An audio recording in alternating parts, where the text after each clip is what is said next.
All right, so this topic is mortgage interest rates are on the rise, so should I still buy?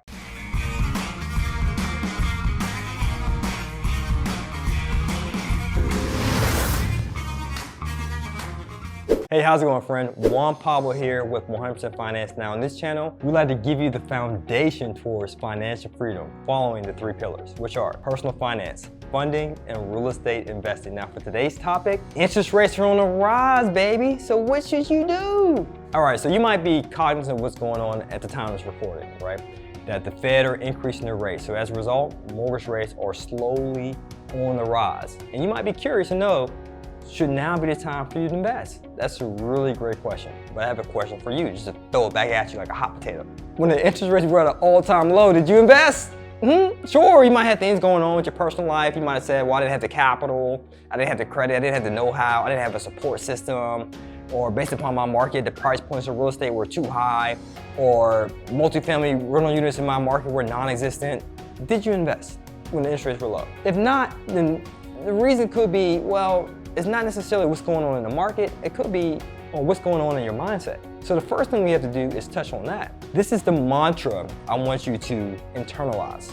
Independent of what's going on in the market, whether the market is up or down, interest rates are up or down, whether the market is stagnant, is flat, economic boom, economic downturn, seller's market, buyer's market, independent of what's going on in the market, you buy properties in any market. Why? When interest rates are going up or not. So just to put it short and sweet, if interest rates are on a rise, then yes, you should invest now. Because I'm sharing with you at the time of this recording, right? We help a lot of clients get deals. And we realize there's been a slight hiccup in regards to getting a mortgage commitment letter. A mortgage commitment letter is basically your proof that you're qualified for the mortgage. And so there's been a slight delay, nothing major. And so I reached out to a mortgage broker and said, hey, Jim, what's up?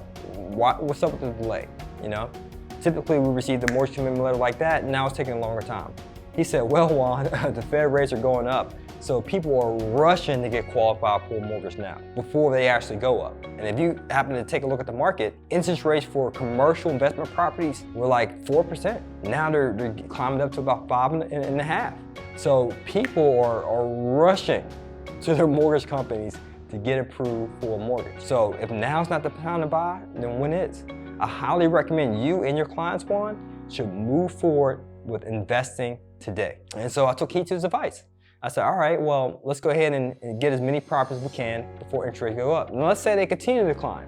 Let's say they go from 5.5 to 9.5. Should you still invest? Well, there's things that you have to be knowledgeable of, right? There's a little bit of cause and effect. So being that interest rates continue to climb up, sellers who own properties are aware of this. And they may be open to creative financing strategies, such as they might be open to a subject to, meaning, okay, I still have this mortgage under my name, but I need to sell this property. I'd be willing to deed the property to you. Or they may be open to a wraparound mortgage. They may be open to a master lease option where they still have the mortgage in their name and they give you the ability to be the master tenant, so that way you control the property but not necessarily own the property. So you benefit off the cash flow and so forth, while the seller, being that he or she still owns the property, benefits off the tax deductions and so forth since they're the owner. So what I'm sharing with you is this. When things in the market change, whether it's a plus or a minus, pro or con, your strategy may have to change too. But as long as you have that mindset that, hey, I'm an investor, investors invest. Basketball players play ball. You know, they play ball, independent of what season it is. It could be an off season. They still might shoot around. They still may practice for fun, for work, and for play. So likewise, you still want to be an active investor, independent of what's going on in the market. And just be open-minded and just alter your strategy a tad. All right, so just to recap, if interest rates are rising, I highly encourage you to continue to invest and just be mindful of changing your strategy. Now, you might have questions, and you might have questions about this topic in which you're curious to know, well, how do I get started with this? Or how do I invest out of state and so forth? Hey, just comment below. We love to keep our ears to the streets. We love to provide you with feedback and guidance to help you along your journey towards financial freedom. So while you're down there, make sure you comment, but also like and subscribe. So that way we can continue to give you additional videos to help you along your journey towards financial freedom. And while you're down there, make sure that you check out our free training in the description, which we help everyone, whether you're a newbie investor experienced, to be able to get multifamily properties utilizing creative finance. All right, guys, well, that's it. As always, this is to your success. Continue to earn passively, live passionately. Peace.